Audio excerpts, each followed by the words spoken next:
Before we crack open tonight's cursed can of content, I just want to say a big thank you to all our subscribers, and an extra sinister shout out to the loyal members of the Sinister Elite. You legends help keep the darkness alive. If you're enjoying the stories and want to take it a step further, hit that like button, make sure you're subscribed, and consider joining the Sinister Elite by clicking that join button below. Members get access to creepy custom emojis and exclusive Sinister Elite badges that level up the longer you survive with us. It's like loyalty, but spookier. All right, lights off, headphones in, and let's summon something we'll all regret.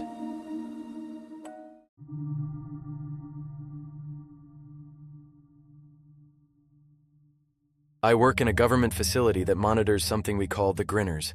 We have rules. Break one, you'll never stop smiling. My name is Alex Carter. I work underground, 47 floors below the surface. The place is called Site Delta 9, but the staff call it something else. We call it the Mouth Museum. There are things here, things that should not exist, things that grin in the dark. We call them Grinners. Their teeth glow. Their eyes don't exist. They hate light, but they love the sound of breath. We were given rules on day one. They were printed on a card, laminated, bloodstained. I still have mine. I read it every hour, just to survive. Rules to survive. Site Delta 9. Rule 1. Never turn off your flashlight. The darkness belongs to them. Rule 2. If you hear breathing behind you, do not turn around. Walk forward, slowly. Do not run. Rule 3. If your radio crackles and says your name, do not answer it. That is not your team. That is a mouth pretending to be one. Rule 4. If a grinner appears in the glass observation wall, back away. Do not speak. Do not blink. Do not smile back. They consider that an invitation. Rule 5. If your flashlight flickers 3 times, you have 5 seconds to get behind a sealed door. If not, you'll feel warm air on your neck, and then teeth. Rule 6. Never mention the word escape. They understand it, and they enjoy ruining hope. Rule 7. If someone who should be dead starts talking, leave them. Do not try to save them. Their jaw is no longer theirs. Last night, something changed. The alarms went off. Red light strobed through the halls. We heard screaming and laughing, both at once. Someone broke Rule 1. Flashlight went dead. We heard him breathe in. Then we heard chewing. I was in the control booth, watching the camera feeds. I saw the hallway fill with teeth. No bodies, just mouths. The Grinners were multiplying. Fast. We tried to seal the blast doors. They jammed halfway. The metal bent inward. Something was pushing. Hard. I radioed down to level 48. No answer. Just breathing. Then a voice. Alex. It was my voice. Perfect match, whispering through static. Smile for me. I shut the radio off. Hard. My hands shook. I stared into the dark observation glass, and a face stared back, teeth first, curved, wet, patient. The lights flickered. Once, twice, 3 times. Rule 5. I ran. Down the corridor, toward the emergency shelter. The door was 20 feet away. My light dimmed. I heard something behind me, dragging across concrete, teeth clicking, like someone tapping bone on metal. 10 feet away, 5 feet. Then a voice breathed into my ear. You don't need the light anymore. I dove inside, hit the door control. It locked, barely. I sat on the floor, listening. The Grinner pressed against the other side. I could hear it smile. You can hear the flesh stretch, the mouth widening, skin ripping. Slow, hungry. I still have my flashlight, for now, but the power is draining. When it goes dark, the door won't matter. The rules won't matter. The teeth always win. This isn't containment anymore. This is waiting to be eaten. If anyone finds this log, take my advice. Don't investigate Site Delta 9. Don't follow the screaming. Don't search for the truth. Just remember the rules. And whatever you do, don't smile back. The backup power kicked on. Dim red emergency light, barely enough to see the door in front of me. Not enough to feel safe. Never enough for that here. The shelter was silent. Too silent. Even underground, Site Delta 9 breathes. Pipes hum. Vent fans buzz. Concrete trembles under the weight of containment systems. But now, nothing. I checked my flashlight battery. Half charge. Maybe 30 minutes left. If I was lucky. Luck is a joke down here. I opened the emergency locker. There was a first aid kit, 2 protein bars, a canteen of water, and a gun. Except the gun was missing. Only the foam indent where it should be. Someone took it. Someone was here before me. I sat down on the bench, tried to breathe slow. The rules said nothing about waiting, but I knew this much. Grinners don't give up. They lurk, and they listen. Then I heard something new. A scraping noise. Soft at first, then louder. Metal on concrete, like nails dragging toward me. But too many nails. Dozens. I pressed my ear to the steel door. A whisper slid underneath. Light. Then a soft giggle. Then silence. Then teeth tapping the other side. A slow rhythm. Click. Click. Click. I didn't speak. I didn't smile. I just waited. Then my radio buzzed. Static first. Then a voice. A real voice. Human. Alex, this is Dr. Yarrow. Are you alive? I grabbed the radio. My hand shook. Yes. I'm in the emergency shelter on 47. What happened? She breathed out. Relief. Grid failure. They broke containment. We're trying to reroute power to the upper levels, but we need your help. Are you armed? I looked at the empty weapon slot. No. That's fine, she said. We just need you to get to Control Room A. We can't see anything from up here. Too many feeds are dead. You can restore main lighting from the manual switch. It's all mechanical. No code required. Can you make it? I hesitated, almost asked her the question. Are you really Dr. Yarrow? But the rules didn't cover this situation. And if she was real, if any staff was still alive, then it was my last chance to keep the lights on. I'll go, I said, but I whispered, because something was still listening on the other side of the door. She gave directions. Fast. Urgent. Take hallway C. Do not go past the observation window. And if you hear anything on the intercom, ignore it. We lost control of the voice channels. Understood? Yes. My voice felt small. Good. And Alex, if you see a smile floating in the dark, do not freeze. Do not cry. Just run. We'll update you soon. The radio went silent. I didn't trust it, but I had no choice. I opened the door. The hallway was dark. Silent. The flashlight felt too weak. Like it knew fear, too. The walls were covered in scratches, fresh, deep, claw marks, but too narrow for hands. More like teeth marks dragged sideways. Something moved at the far end of the corridor, just in the edge of my light. A shape. Wrong shape. No body. Just a head. Smiling. Suspended in the dark. Teeth glowing faintly. Stretched too wide. The flashlight flickered once. I whispered to myself. Rule 1. Never turn the light off. Rule 5. If it flickers 3 times, run. It flickered again. 1 more. And I'd never make it to the switch, never see daylight again. Never stop hearing that smile. I stepped backward. Slow. Careful. The smile didn't move. It just watched, waiting for the dark. Then I heard something behind me. Footsteps. Not mine. Someone breathing. Close. Too close. I turned. Nobody was there, but the wall was smeared with blood. Fresh. Still dripping. The flashlight flickered a 3rd time, and all the mouths in the dark began to laugh. The hallway exploded with sound, teeth chattering, soft giggling, something wet dragging across concrete. The flashlight dimmed again. Not out. Not yet. But dying. I ran. No choice.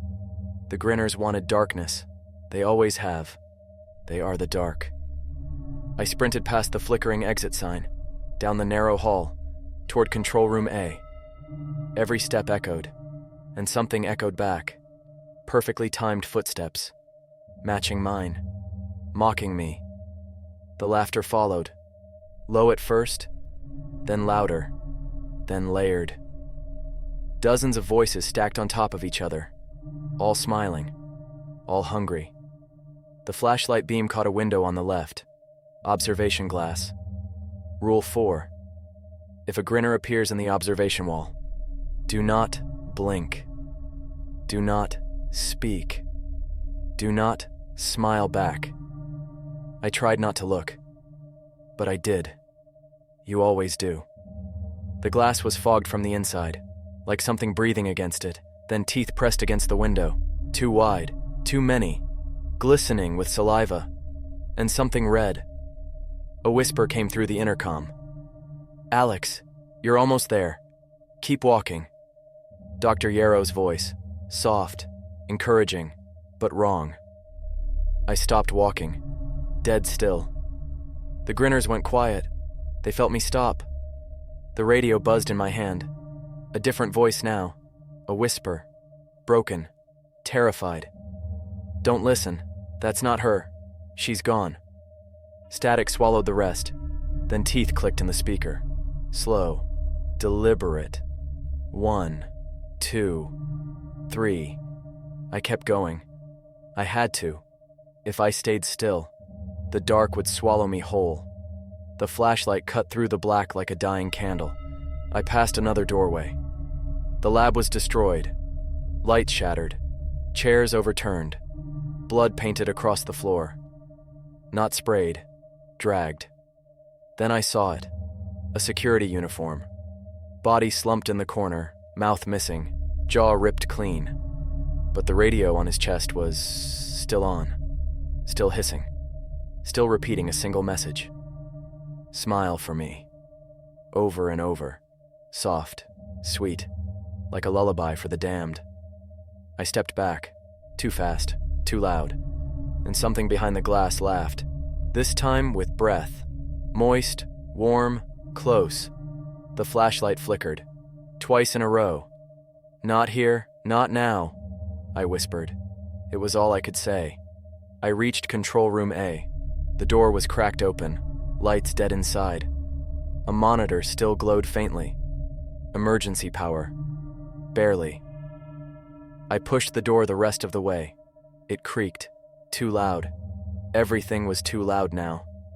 Inside the room were 3 more corpses, all sitting upright, all facing the wall, all with their hands over their eyes, like children in hide and seek, like they chose not to see what killed them.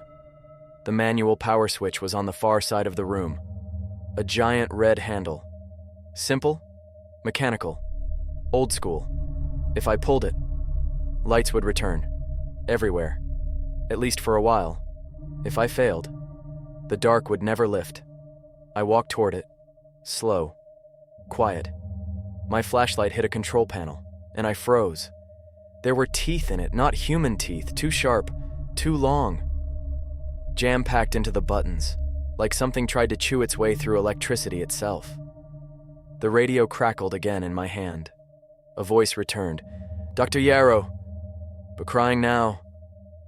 "I can't see anything. Everything's gone dark up here. I hear them. Alex, please, turn the lights back on." I almost believed her. Almost.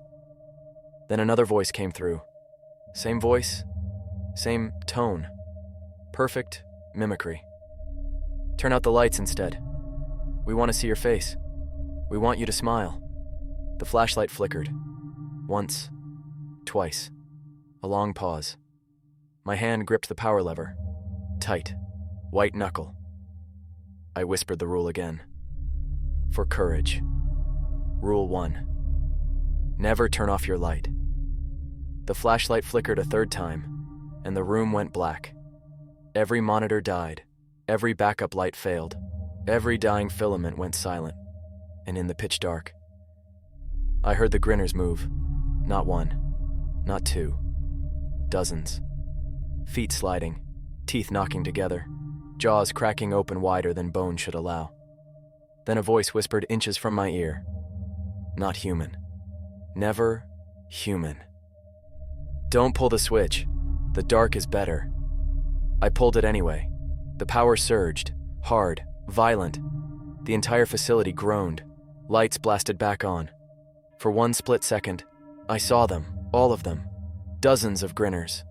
Mouths open, teeth glowing, skin stretched too tight, faces wrong, bodies bent, like marionettes shoved into human shape, and every single one of them looked disappointed.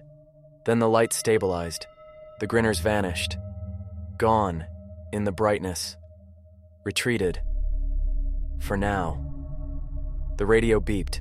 Dr. Yarrow's voice returned. Calm. Shaken. Alive. You did it. We see you on camera now. Stay where you are. Help is coming. Don't move. Don't talk to anyone who arrives without a badge. And Alex, don't trust anyone who smiles. The line cut. I turned slowly and froze. One of the corpses in the corner wasn't a corpse anymore. It was standing, facing me, mouth closed, eyes empty, and slowly, too slowly, it began to smile. The dead man stood completely still, except for the mouth. It kept stretching, slow, painful, skin tearing just a bit at the corners, but never stopping. I held my breath. The lights were back on. The Grinners should have been gone, hiding, waiting. But this one stayed. Stay where you are, I whispered to myself, repeating Dr. Yarrow's warning. The corpse's jaw cracked, a wet snapping sound. Then something inside spoke. Not with lungs, not with a voice, with teeth. You shouldn't have brought the light back, it said, smiling wider, its head tilted, bones grinding like wood under pressure. You ruined the dark. I backed up toward the door. My flashlight flickered once, but the overhead lights held. Bright. Steady. For now. The thing took one step forward, bare feet scraping concrete, skin pale, veins black. A second step, arms dangling loose, like they didn't belong to it. Didn't blink. Didn't breathe. Just smiled. I aimed the flashlight directly at its face. The beam hit its eyes. It twitched. Skin rippled. But it didn't fade away. You brought the light, it whispered. But you can't keep it. Its teeth clicked together. 7 times. A rhythm. A warning. Then I remembered something. Something not on the official rule list. Something whispered by one of the night techs on my first week here. If anything dead starts walking, don't treat it like a person. They wear us like puppets. My hand closed around a metal tool on the desk. A heavy wrench. Too heavy to throw, but not too heavy to swing. The corpse smiled bigger, skin tearing wide now, revealing gums, tendons, bone. You can't run forever, it said. I don't have to, I answered. The lights flickered overhead, a warning, never safe, never stable. I swung the wrench, hard. The jaw snapped sideways. Teeth spilled onto the floor, not like human teeth. These were longer, thicker, curved like animal fangs. The thing didn't fall. It just stopped smiling. Then it let out a sound. Not a scream, not a growl. A shaking, rattling breath like a child trying not to cry. And it whispered, "You're feeding us pain." Then its skin dried in seconds, cracking, splitting, turning to dust. The body collapsed, nothing left but teeth, dozens of them, still clicking on the ground, like insects. I stepped away, shaking, wrench still in my hand, flashlight flickering again. I keyed my radio. Dr. Yarrow, the Grinners found a way to stay in the light. They're using bodies. They're not gone. Silence. Then the radio hissed. Static. Then a voice. But not hers. You pulled the switch. A whisper. Soft. Sweet. Wrong. We're inside the walls now. Inside the wires. Inside you. I dropped the radio. It kept speaking. Kept laughing. The intercom kicked on overhead. A loudspeaker voice. Broken and echoing. New rule added. Rule 8. If the dead begin to smile, destroy the jaw immediately. The voice paused, then added, if you hear anyone smiling on the radio, run. The lights flickered again. Once, twice. I stared up at them, begging silently. Don't go out. They steadied. Barely. My radio crackled again, this time with screaming in the background. Real screaming. Panicked voices. Gunfire. Chaos. Then Dr. Yarrow's voice broke through. Breathless. Desperate. Alex, we lost level 42. They're spreading faster than we thought. We need you now. Are you armed? I looked at the wrench. At the pile of teeth. At the door. At the dark behind it. I'm alive, I said. And I'm coming up. There was a pause. A long one. Then her voice returned. One more thing. Don't come up the main stairwell. Something's waiting there. Take the maintenance lift instead. And Alex? Yes? If you hear your own voice inside the elevator, don't speak back. The radio cut. The lights above me buzzed. One went out, then another, leaving me in half shadow. I stepped out of the room. Every hallway felt hungry now. Every corner watched. As I began walking, something in the vents crawled with me. Never seen. Always there. Clicking its teeth in time with my steps. They wanted the dark back. They wanted the light gone. They wanted me smiling. I did not smile. But I was starting to understand something. The Grinners weren't here to kill us. They were here to replace us. The maintenance lift was 3 hallways away. 3 hallways too far. The lights were dying again. Not flickering now. Just weakening. Like they were losing the will to glow. Every shadow looked deeper than it should. Every corner felt alive. Watching. Waiting. I kept the flashlight aimed forward. Rule 1. Always keep it on. Always keep it pointed ahead. Never let the darkness settle. But the beam was smaller now. Panicked, sweating power. It knew too. Something moved behind me. Soft steps. Too soft. Human feet drag a little. These didn't. They glided. I didn't turn around. Rule 2. Never turn toward the breathing. Just keep walking. One step, then the next. The sound followed, right behind me. Close enough to hear teeth clicking together, talking without words. The elevator door was in sight now, just ahead. One more hallway. Something whispered from the dark behind me. Your flashlight won't save you. It only shows us where to find you. I didn't answer. Didn't stop. Didn't look. I pressed the elevator call button. It lit dim red. Not enough. But there. The door dinged. Opened slow. Old hydraulics whining. Inside was darkness. Pure. Perfect. I hesitated. Just for a second. Then a voice spoke from inside the elevator. My voice. Perfect match. But smiling. Come on. You don't have much light left. I took a step back. Then another. Shaking. Flashlight pointed right at the elevator door. Rule 7 returned in my head.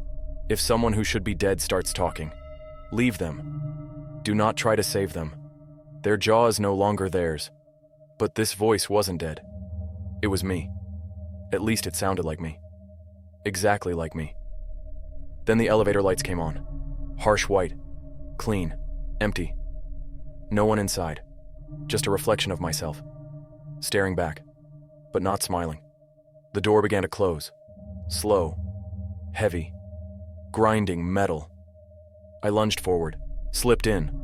The door shut behind me, and the elevator lights cut out. Instant blackness.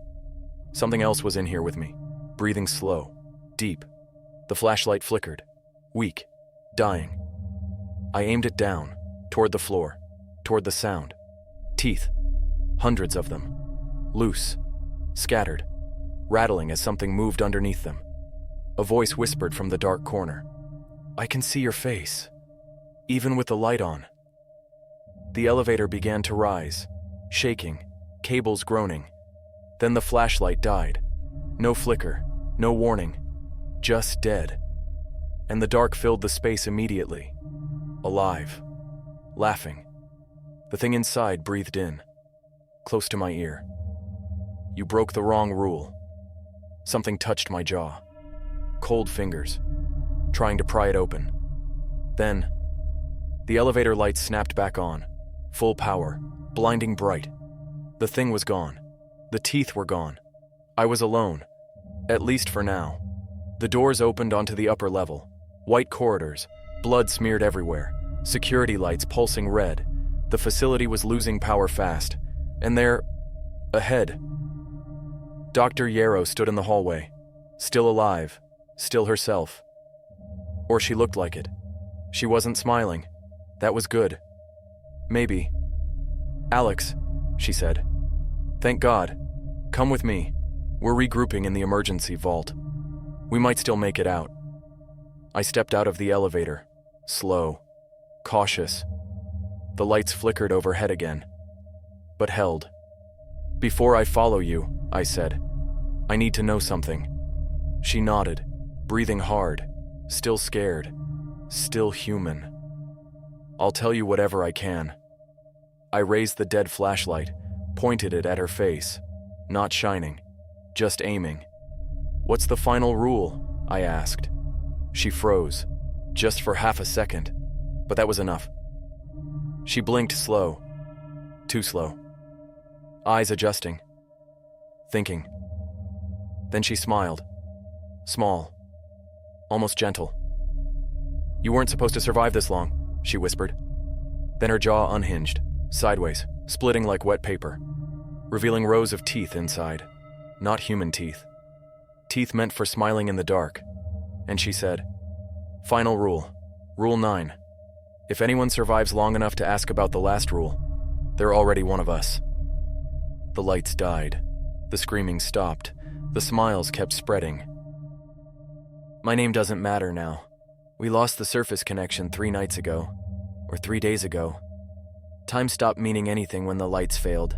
We sealed ourselves in the North Vault. 6 of us left.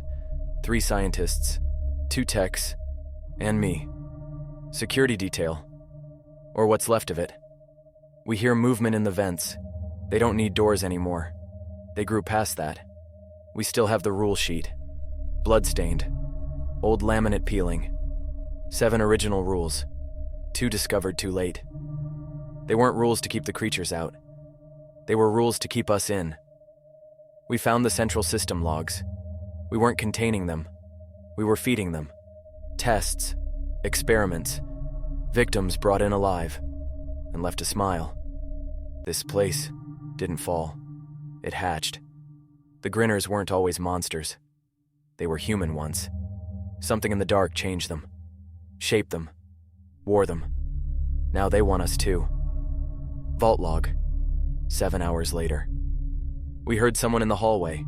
Footsteps, staggering, dragging something heavy. We turned off the lights, sat in silence, holding our breath. A voice outside whispered, soft, broken, maybe crying. "Let me in, Free. Please. I can't see." They took my eyes. They left the teeth. One scientist moved toward the door. Said we had to help. Said it sounded human. We held him back. He fought us. Screamed. Begged us to be decent. Then the crying outside stopped. Silence. Long silence. Then teeth started scraping down the steel. Over and over. Like someone smiling against metal. Trying to wear through the door. One grin at a time. Vault log. 18 hours later. We lost one during sleep. He didn't scream. He didn't fight. He just smiled in his sleep. Wide. Too wide. Then didn't wake up. We checked his jaw. Loose. Detaching. We burned the body. We didn't speak while we did it. None of us sleep now. Vault log. 2 days later. The lights flickered in the vault. We still have backup power. But it's draining. We hear laughter in the walls. Like the whole facility is amused. Like it always knew this would happen. We found the real final line in the system, hidden behind locked files. A message from the lead architect of Site Delta 9. Do not try to escape. If you make it out alive, you will spread the infection. Smiles survive in daylight. We aren't heroes. We aren't researchers. We're insulation, keeping the teeth underground. For now, vault log, last entry. We voted this morning.